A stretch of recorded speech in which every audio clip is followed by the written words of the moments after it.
25 acre জায়গা জুড়ে অবস্থিত মহীশূর রাজবাড়ি বা Mysore palace. Mysore railway station থেকে 2.5 কিলোমিটার দূরে।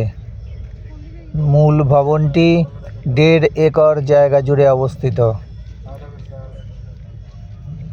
340টি কক্ষ, হল, করিডোর রয়েছে এই মাইসোর প্যালেসে।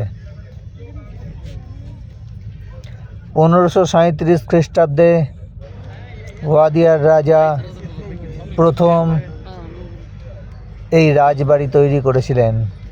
প্রাসাদের গম্বুজগুলো হিন্দু, মুঘল এবং রাজপুত শৈলীর এক অনন্য মিশ্রণ।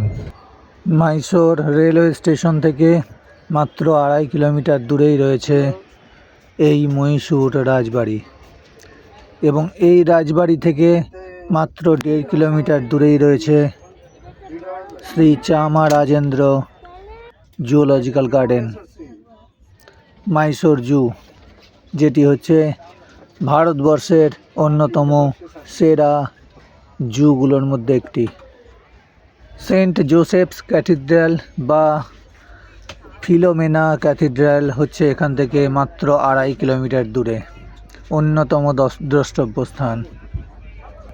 মাত্র 200 মিটার দূরে রয়েছে Jagmohan palace art gallery.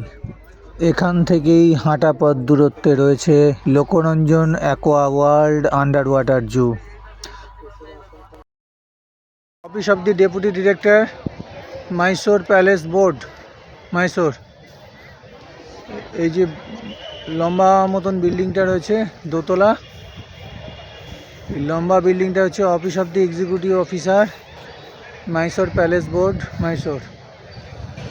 Office of the deputy director, Mysore palace board, মাইসোরের অফিস। এর ডান দিকেই রয়েছে মাইসোর প্যালেসের 3 তলা ভবন এবং তার উপরে 5 তলা টাওয়ার।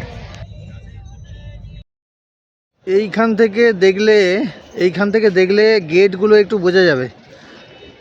সামনে হচ্ছে বিষ্ণু মন্দির, বাঁ দিকে হচ্ছে এন্ট্রান্স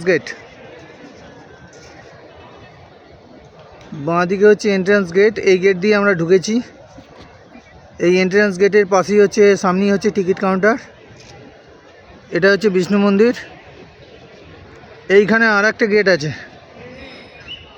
এই সামনে দেখা যাচ্ছে আর একটা গেট আছে। সামনে একটা ফুলের বাগান, খুব সুন্দর। বাঁ দিকে আর একটা ছোট গেট, এটা 3 নম্বর গেট। আর একদম লেফটে এইখানে আর একটা গেট আছে প্যালেসের পিছনের দিকে, যেটা গেটটা আমি এখান থেকে দেখাতে পারছি না। এই হচ্ছে প্যালেস, মহীশূর প্যালেস। মহীশূর প্যালেসের এই দিকটা আমি একটু দেখানোর চেষ্টা করলাম। একটা গেট, দুটো গেট। এখানে বিষ্ণু মন্দিরের ভিতরে লক্ষ্মী মন্দির আছে, শ্রী লক্ষ্মী মন্দির, এবং একদম ডান দিকে এটা হচ্ছে এন্ট্রান্স গেট।